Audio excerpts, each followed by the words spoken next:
Vamos falar de egrégora.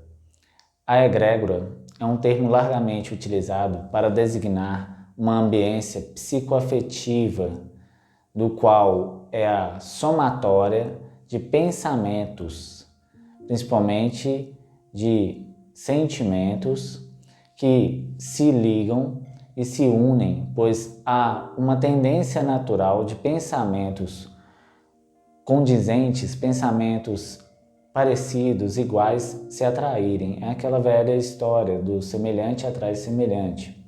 Então, os pensamentos de natureza semelhante ou de propósitos que se unificam em torno de uma ideia dão uma identidade a um determinado local, permitindo que aquelas pessoas que são mais perceptivas percebam essa egrégora no local, num determinado ambiente, ou até mesmo a egrégora, o tipo de identidade mental de uma coletividade em torno de uma circunstância, uma ideia ou um local, como estamos frisando aqui. Quando nós observamos o conceito de egrégora, nós podemos dizer então que a egrégora, sendo a somatória de pensamentos e sentimentos de uma coletividade, e o ser humano é o seu vetor, é o seu causador, ele também, por sua vez, é um mantenedor desta egrégora, desta aura coletiva de pensamentos, digamos assim. A egrégora, ela forma-se a partir deste princípio, mas ela também só é mantida quando há uma retroalimentação dos pensamentos, das semelhanças desses pensamentos originados pela mente humana, e elas ganham corpo, elas ganham força. Por isso, acabam adquirindo uma identidade, a qual vai dar a essa egrégora uma natureza específica. E aí temos dois tipos de egrégora: a egrégora consonante e a egrégora dissonante. A egrégora consonante é quando existe uma egrégora rígida, portanto saudável, uma coletividade de pensamentos que se coadunam com propósitos ancestrais, luminares, edificantes. Então eles são condizentes, mas são rígidos, eles são harmônicos, produzem uma identidade agradável quando nós entramos em determinado lugar onde os pensamentos são de benevolência, são pensamentos voltados para aquilo que é mais digno, aquilo que é mais elevado. Automaticamente nós sentimos que aquele ambiente é um ambiente convidativo, agradável. É claro, se você for uma das pessoas que tem o mesmo propósito, mas até mesmo uma pessoa que é contrária a esses objetivos de vida acaba sentindo uma qualidade, uma agradabilidade em estar em determinado lugar onde essa egrégora, essa aura de pensamentos coletivos foi construída e é frequentemente revitalizada pelas mentes que ali se coadunam dentro do mesmo propósito, dentro da mesma linha de raciocínio. Já a egrégora dissonante é o contrário.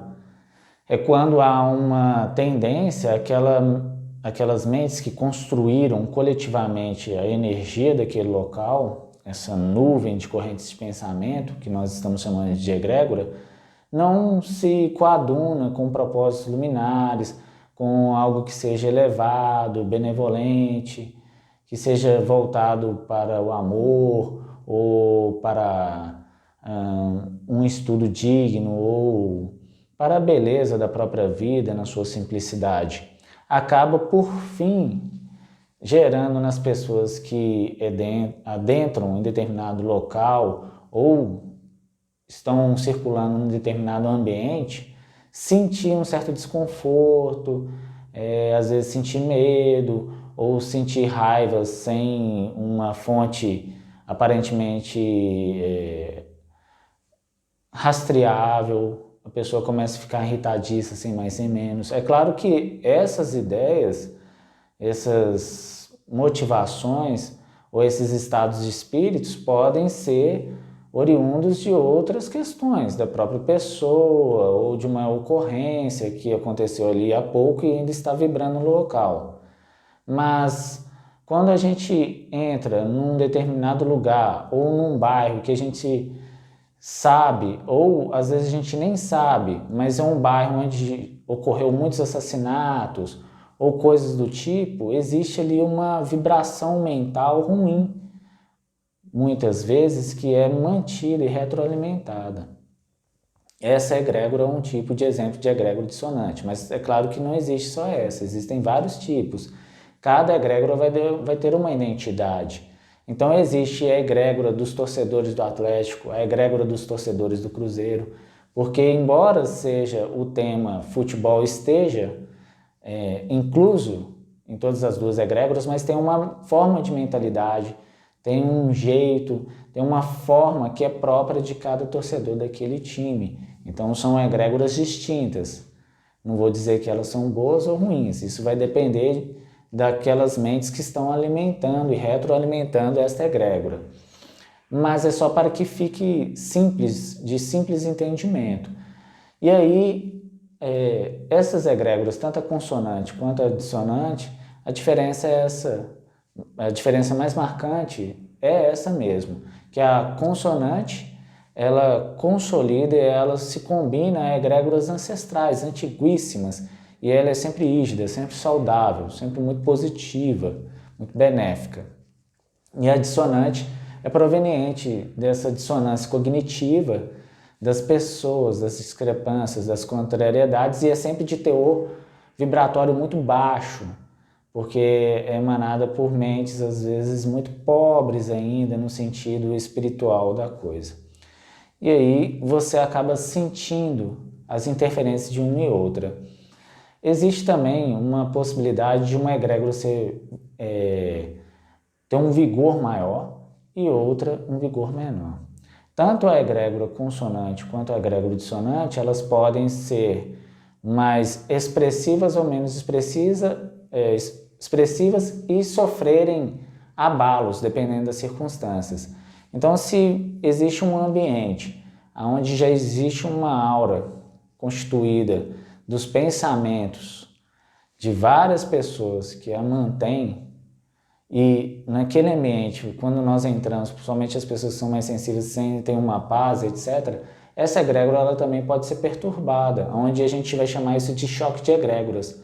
Quando uma determinada coletividade de pessoas começam a frequentar aquele ambiente e começa a pensar ou alimentar pensamentos que são contrários àquele estado de pensar e sentir daquele local que já tem aquela identidade específica.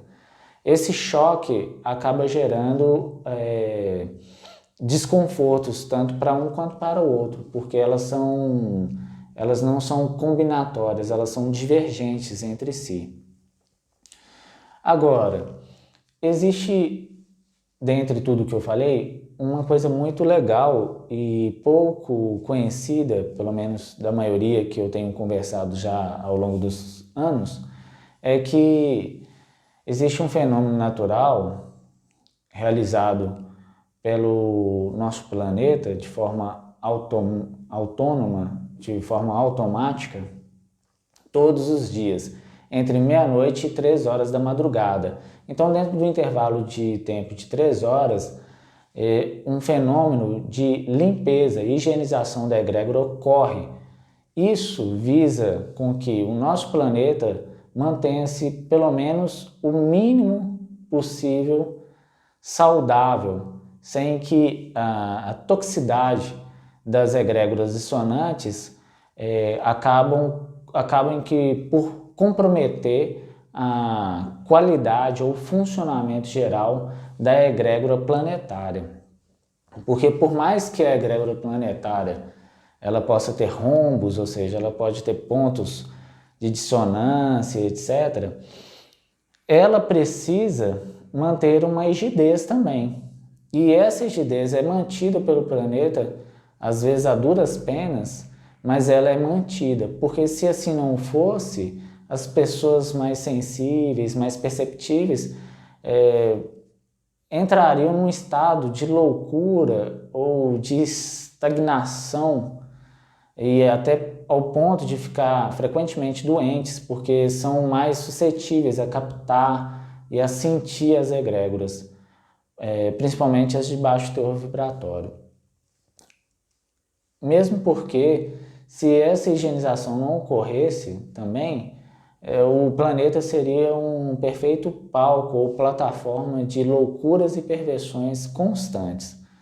A gente já sabe que isso já ocorre, mas de forma bastante isolada. Mas se não fosse isso, estaríamos na mais perfeita ruína psicológica, afetiva e assim por diante. O fenômeno consiste em, através do processo geodinâmico, todo um encadeamento de fluxo de energia através das linhas de força geodésica do nosso planeta, que conseguem apreender, cooptar essas vibrações de baixo teor vibratório, que são próprias, que são a identidade mais marcante das egrégoras dissonantes. Elas puxam, captam magneticamente para as linhas de força que, somado pelo fenômeno dos ventos solares, acabam que eletrificam ou com a carga energética altamente carregada dos ventos solares, vai dissipando vibratoriamente, vai transmutando. A gente pode usar até o termo destruir, mas na verdade vai transmutando boa parte dessas cargas mentais muito baixas, complicadas, perversas, inconvenientes, e por fim, pelo próprio movimento geodinâmico dessas linhas de força magnética, elas vão empurrando, vão fazendo um ciclo de movimento onde, entre os cruzamentos de linhas de força geodésicas, são empurradas, por fim, para o núcleo externo da Terra, que é constituído de ferro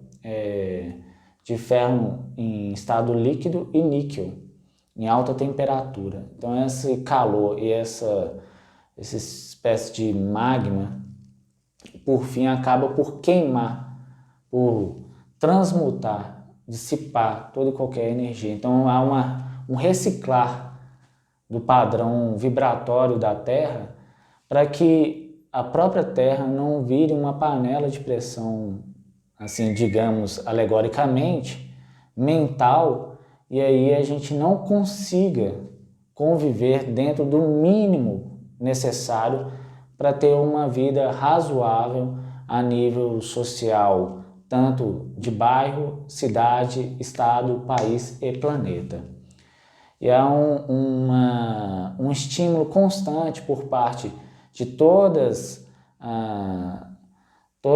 os seres envolvidos com a evolução planetária para estimular uma reeducação íntima, fazendo com que o ser humano possa se integrar à sua essência mais sagrada, com o que a gente pode chamar de Deus em nós, para que assim a gente consiga fazer um trabalho interno ao ponto de aliviar parte desse serviço ou desse fenômeno natural diário que o próprio planeta já faz para limpar a egrégora planetária.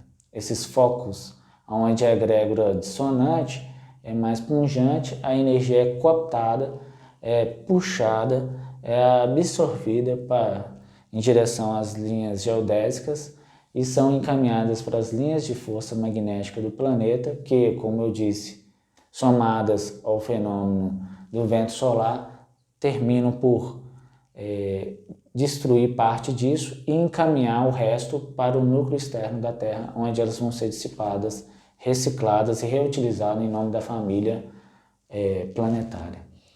Bem, aí vocês devem estar pensando assim, mas Leandro, mesmo com isso, o planeta é uma loucura que só... Sim, porque, é como nós falamos no início, a egrégora ela é formada e mantida por esses pensamentos coletivos em torno de uma forma de ser, uma forma de pensar que é parecida ou igualitária.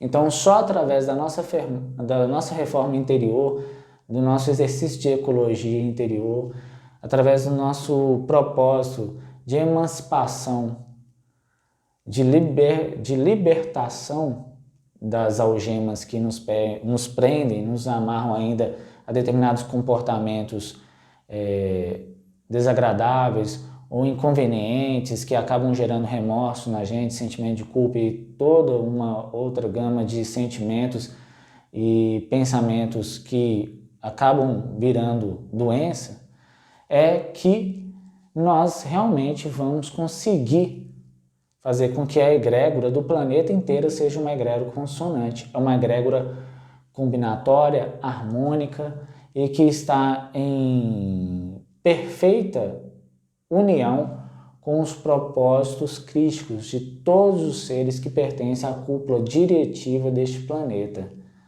tanto os mestres do Oriente quanto do Ocidente, em união de propósito para manter uma espécie de hegemonia do bem, da paz e da pureza, não só dos pensamentos, como dos sentimentos e das ações cada vez mais construtivas e edificantes. Então, a egrégora, dentro do tema que nós queríamos falar, é isso. É claro que o tema não se extingue aqui, mas é uma introdução. Caso queiram saber especificamente sobre alguma coisa que eu falei, basta vocês deixarem os comentários que eu vou responder. Aquilo que eu senti que somente numa resposta breve não foi satisfatório para responder, prometo gravar um vídeo a respeito, certo? Muito obrigado mais uma vez por tudo, desculpe qualquer coisa, e é isso, gente. Vamos continuar firme e forte num entendimento de estudo e sorregimento do nosso ser mais íntimo, do nosso espírito, ok? Obrigado, até mais, tchau.